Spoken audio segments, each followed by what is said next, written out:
ये बोल रहे हैं मुस्लिम समाज आज का इशरत जहां और फलाना टेररिस्ट के साथ नाम जोड़ रहे हैं। ये बिल्कुल आरोप है सर, इसको एक्सपंज करना चाहिए। अरे सुनो ना भाई, आप सुनो तो। अरे दिग्विजय सिंह सुनिए, मैं खड़ा हूं ना अपने पैर पर। डॉक्टर कलाम का नमाजे जनाजा और याकूब मेनन का नमाजे जनाजा एक ही दिन हुआ। कितने लोग याकूब मेनन के नमाजे जनाजा में गए और कितने डॉक्टर कलाम के नमाजे जनाजा में गए? मैं अपनी बात, सर मैंने नाम किसी का नहीं लिया। सर आपने उड़ता तीर क्यों पकड़ लिया? सर मैंने नाम नहीं लिया, उड़ता तीर क्यों पकड़ लिया?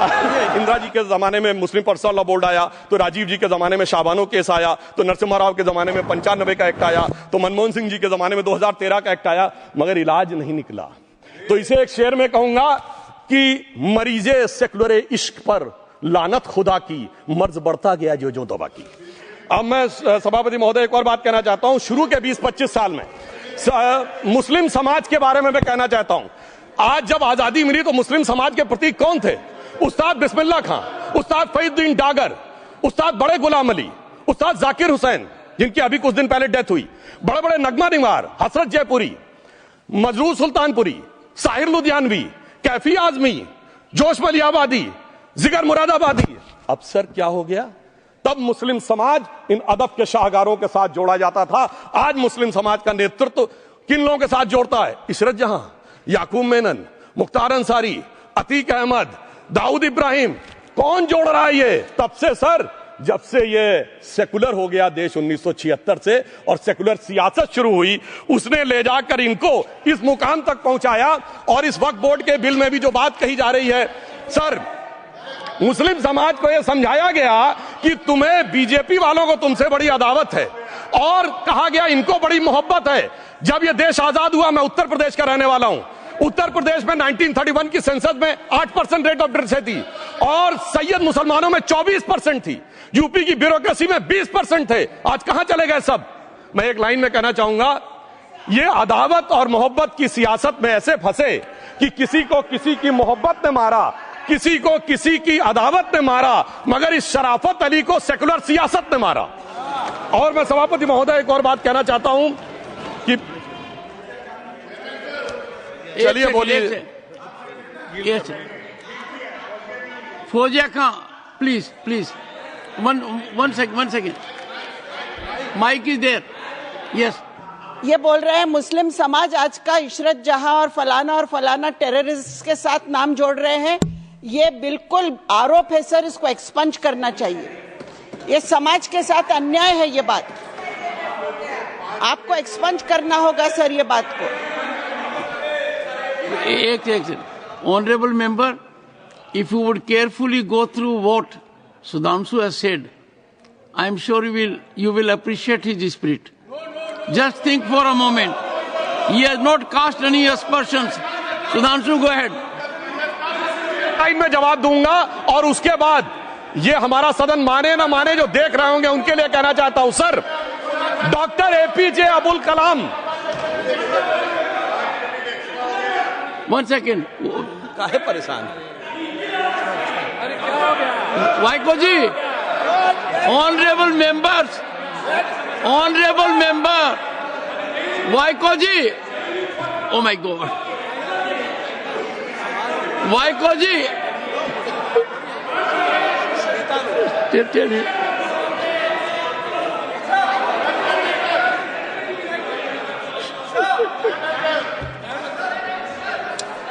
Honourable SM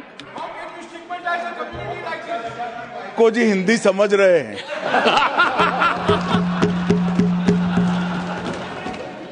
One second. Fauziya Khan, one second. First, I think.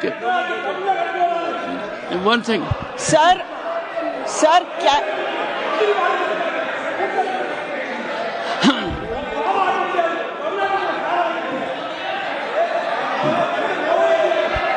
Sir, it cannot be stigmatized. Yes, sir. An entire community cannot be branded like this. Fauziya Khan ji, I'll come to you. I'll give you the opportunity. Honorable Finance Minister. But one line he said, one line. No, one nimisham irungappa, please. He might be very emotional, sir, but that one line he said is objectionable, and I will seek your intelligence to remove it. He said, Tamil Nadu kaal vai paakren. You enter Tamil Nadu, I'll see you. No good. No good.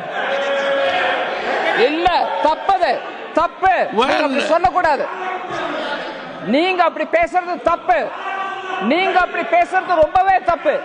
இந்த நாட்டில் யார் வேணாலும் எங்க வேணாலும் கால் வைப்போம். யாருக்கும் அதிகாரம் இல்ல ஒரு உயிர் மேல. Honorable Finance Minister.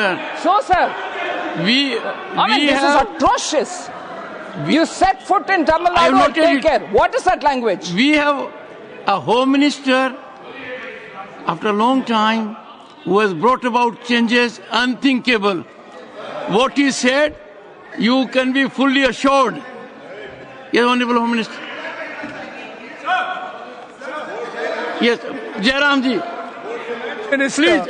if the Honorable Finance Minister has found a statement objectionable, Jairam ji, the statement of the Honorable Member stigmatizing a whole community is objectionable. Oh. And what is worse? And what is worse is the chairman lending respectability to that view. Oh my. That is even worse. Honorable That is even worse. Minister. मान्यवर, सुधांशु जी ने मुसलमानों के लिए कुछ नहीं किया है, India alliance के लिए किया है. अब मैं एक एक कर कर बता देता हूं. अरे सुनो ना भाई, आप सुनो तो. अरे दिग्विजय सिंह सुनिए, मैं खड़ा हूं ना अपने पैर पर. मान्यवर, सुधांशु जी ने कहा इशरत जहान. यही एनसीपी पार्टी ने इशरत जहान के घर पर जाकर रुपयों का इनाम भी दिया था और उसको शहीद बताया था. दूसरा कहा अतीक अहमद किस पार्टी से थे? इंडिया अलायंस की. दूसरा कहा अंसारी किस पार्टी से? कांग्रेस और इंडिया अलायंस के. ये सारे नाम आपके साथ जुड़े हैं भाई. उल्टा उन्होंने तो मुसलमान कम्युनिटी से तो ढेर सारे शायरों का नाम दिया जिन्होंने साहित्य की सेवा की और ढेर सारे साहित्य की रचना की. मानी Sudhanshu, he is not yielding now. Sudhanshu. सबसे पहले मैं तमिलनाडु का जवाब देना चाहता हूं.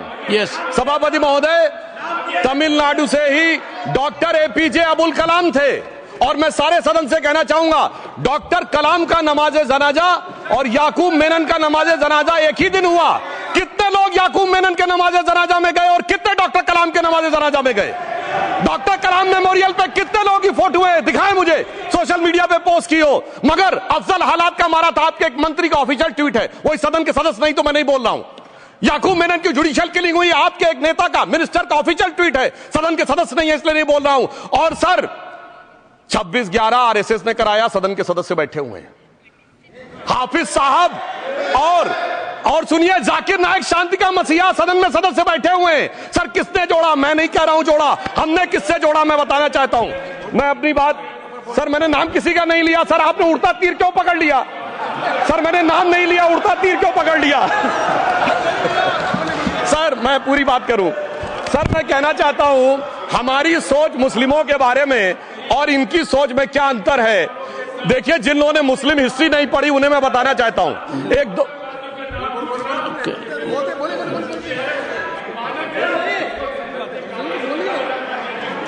सभापति महोदय, मैं थोड़ा उन लोगों को इस्लामिक हिस्ट्री के बारे में बताना चाहता हूं. Honorable Digvijay Singh, please. No, I'll give you a chance. I'll give. Honorable Digvijay Singh ji. माननीय सभापति महोदय, जो माननीय सदस्य ने बात कही है, मैं सुन रहा था डॉक्टर त्रिवेदी जी की बात. उन्होंने कहा था ऐसे ऐसे ऐसे मुसलमान हम लोगों के साथ हैं और वैसे वैसे मुसलमान इन लोगों के साथ हैं. बात यह है कि आपने जिस तरह से इस पूरी बात कही है, ये घोर आपत्तिजनक है, अपमानित करती है. और जो माननीय सदस्य ने भी मेरे बारे में भी कहा है, मैं उनकी निंदा करता हूं. Honorable Home Minister. Honorable Home Minister. Honorable Home Minister. एक second. Okay. One second. Your mic will be on. सभापति महोदय, मुझे ये सब कहने की जरूरत नहीं है, लेकिन जो गुजरात में दंगे और फसाद हुए, कौन कौन उसके लिए जिम्मेदार थे, बताइए।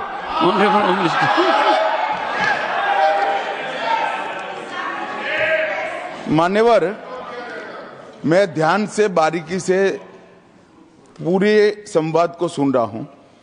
माननीय सदस्य सुधांशु जी ने दिग्विजय सिंह का नाम नहीं दिया। अब वो खड़े होकर कहे मेरे बारे में कहा, इससे साबित हो गए।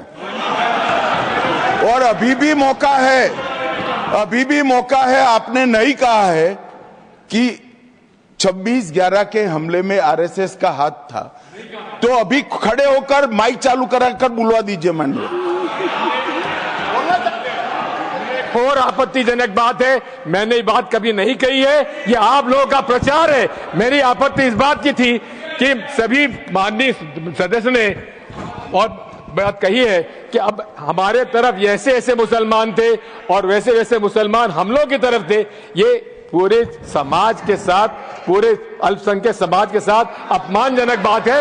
और माननीय सभापति महोदय, आप बताइए, माननीय गृह मंत्री जी, आप वहां पर जब गृह मंत्री थे, जब दंगे हुए थे, तो आप लोगों का क्या रोल था, ये जन जाहिर होम मिनिस्टर। मान्यवर, इनको मेरा हुआ ऐसा है कि मैं ही दिखाई पड़ता हूं। आपकी सुनिए, सुनिए, अब सुनिए ना दिग्विजय सिंह, सुनिए, 1 मिनट सुनिए। दंगे शांत होने के बाद 18 महीने के बाद मैं गृह मंत्री बना। दंगा हुआ तब मैं गृह मंत्री नहीं था। सुधांशु त्रिवेदी संदर्भ में किसी का नाम नहीं लिया। अजीज बर्नी की किताब थी 26/11 एंड आरएसएस कॉन्स्पिरेसी, कोई जाके चेक कर ले उसमें कौन कौन कहां था।